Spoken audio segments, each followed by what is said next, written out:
तो देखिए, middle east में ना एक बार फिर से तनाव की आग भड़क उठी है। और जब वहां कुछ भी होता है तो उसकी तपिश पूरी दुनिया महसूस करती है। लेकिन सबसे बड़ा सवाल तो ये है कि क्या इसकी आंच हमारे पेट्रोल पंप्स तक पहुंचेगी? क्या हम एक बड़े एनर्जी क्राइसिस की तरफ बढ़ रहे हैं? क्योंकि खबरें जो आ रही हैं वो काफी मिली-जुली हैं। कुछ डरा रही हैं तो कुछ दिलासा दे रही हैं। तो चलिए आज इन सब पर्दों को हटाकर असली तस्वीर क्या है वो समझने की कोशिश करते हैं। तो सवाल बिल्कुल सीधा है। क्या सच में चिंता की कोई बात है? देखिए, इसका जवाब ना हाँ या ना में नहीं है।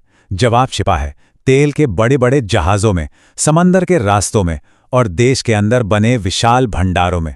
तो चलिए इसकी गहराई में उतरते हैं। इस पूरी गुत्थी को सुलझाने के लिए हम 4 हिस्सों में से देखेंगे। पहले समझेंगे कि आखिर एक खतरा है क्या और कहां से आ रहा है। फिर हम भारत के सुरक्षा कवच को परखेंगे। इसके बाद जानेंगे कि इन सब का हमारी आपकी जिंदगी पर असल में क्या असर पड़ रहा है।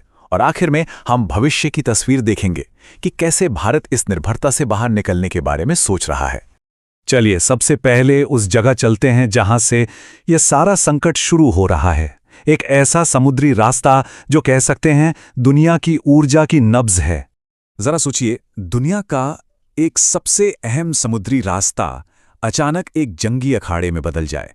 हुर्मुज जलडमरू मध्य के साथ आजकल बिल्कुल यही हो रहा है। ईरान, इजराइल और अमेरिका के बीच जो ये तनाव बढ़ा है, उसने इस रास्ते को एक हाई रिस्क जोन बना दिया है। और ये वो रास्ता है जहां से दुनिया की ऊर्जा का एक बहुत बड़ा हिस्सा गुजरता है। और इस तनाव का असर सिर्फ खबरों में नहीं है, बल्कि समंदर में साफ साफ दिख रहा है।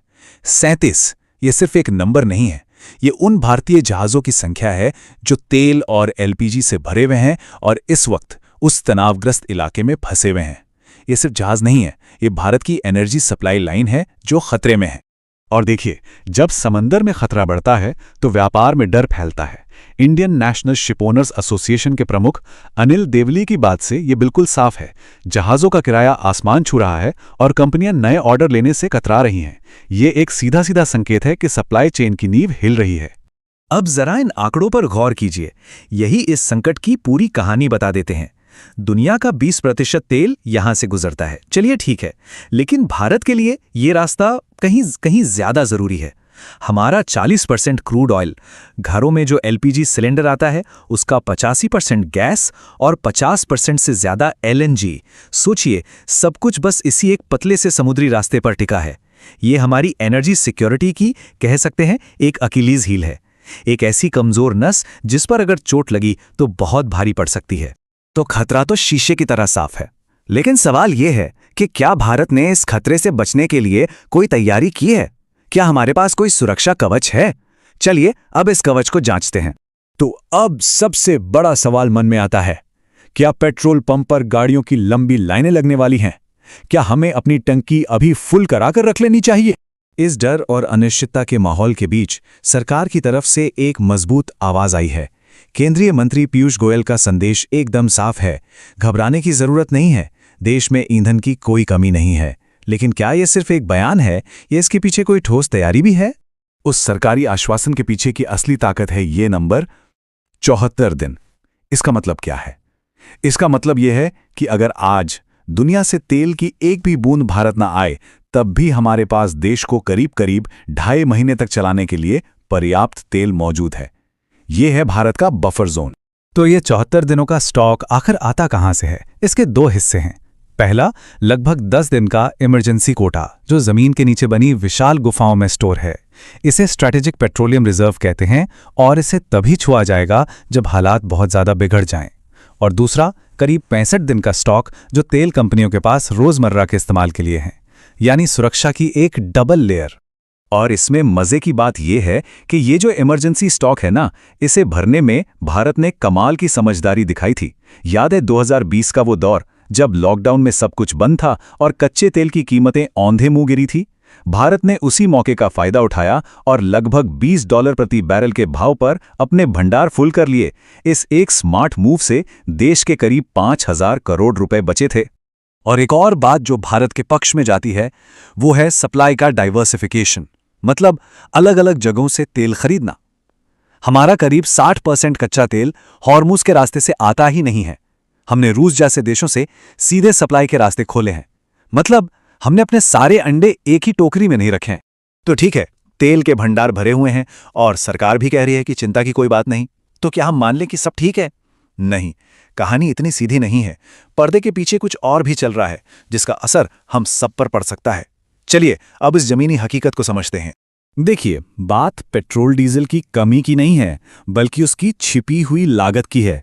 जब जहाज़ों का इंश्योरेंस महंगा होता है, जब माल ढुलाई के दाम बढ़ते हैं, तो इसका असर सिर्फ तेल पर नहीं, बल्कि विदेश से आने वाली हर चीज़ पर पड़ता है। ये वो महंगाई है जो धीरे धीरे चुपके से हमारे बाजारों तक पहुंचती है। और इसका असर दिखना भी शुरू हो गया है। हो सकता है घर का सिलेंडर तो टाइम पर आ रहा हो, लेकिन आपके पसंदीदा रेस्टोरेंट की रसोई में दिक्कत शुरू हो गई है। देश भर के होटलों और रेस्टोरेंट्स को कमर्शियल एलपीजी सिलेंडर मिलने में परेशानी हो रही है, जिससे उनका पूरा का पूरा बिजनेस प्रभावित हो रहा है। और ये सोचना थोड़ा डरावना है, लेकिन क्या ईंधन की ये समस्या आगे चलकर खाने की समस्या बन सकती है? जवाब है हाँ, ऐसा हो सकता है। हमारी खेती के लिए जो जरूरी खाद है, यानी फर्टिलाइजर, उसका एक बड़ा हिस्सा मध्य पूर्व से ही आता है। अगर वो सप्लाई रुकती है तो इसका असर सीधा हमारी फसलों और हमारी खाने की थाली पर पड़ेगा। ये जो संकट है ना, ये एक वेकअप कॉल की तरह है। ये हमें बार बार याद दिला रहा है कि हम हमेशा आयात किए हुए तेल के भरोसे नहीं रह सकते। तो सवाल ये है कि इस निर्भरता की बेड़ियों को तोड़ने के लिए भारत का लॉन्ग टर्म गेम प्लान क्या है? भविष्य की बात करने से पहले एक बार आज की हकीकत देखिए। ये नक्शा दिखाता है कि हमारे ट्रक, हमारी बसें, हमारी इंडस्ट्री, हर चीज डीजल पर कितना ज्यादा निर्भर है। देश के लगभग हर कोने में इसकी खपत लगातार बढ़ रही है। यही वो निर्भरता है जिससे हमें बाहर निकलना है। लेकिन बदलाव की एक तेज लहर भी चल रही है, और वो है इलेक्ट्रिक व्हीकल्स की। आप देखिए, बस 3 साल में ईवी रजिस्ट्रेशन 1.5 लाख से बढ़ के लगभग 17 लाख हो गए। ये सिर्फ गाड़ियां नहीं हैं, ये सड़कों पर दौड़ता हुआ एक संकेत है कि भारत आयातित तेल का विकल्प ढूंढने के लिए कितना गंभीर है। और ये लड़ाई सिर्फ ईवी के मोर्चे पर नहीं लड़ी जा रही। ये एक 3 पॉइंट प्लान है। 1. पेट्रोल में गन्ने से बना एथेनॉल मिलाना। 2. ईवी बैटरी और मोटर के लिए जरूरी सामान देश में ही बनाना। और 3. सोलर एनर्जी जैसे रिन्यूएबल्स पर भारी निवेश करना। इन सबका एक ही लक्ष्य है, भारत की ऊर्जा स्वतंत्रता। तो आखिर में हम वापस उसी सवाल पर आते हैं। इस संकट ने भारत का एक तरह से स्ट्रेस टेस्ट लिया है, और इस टेस्ट में हमारा 74 दिनों का जो सुरक्षा कवच है वो तो पास हो गया, लेकिन ये एक चेतावनी भी है। आज का कवच हमें आज तो बचा लेगा, पर क्या कल के बड़े तूफानों के लिए हमारी तैयारी वाकई साहसिक और तेज है? क्योंकि असली ऊर्जा सुरक्षा तेल के भंडारों में नहीं, बल्कि तेल से आगे की सोच में है।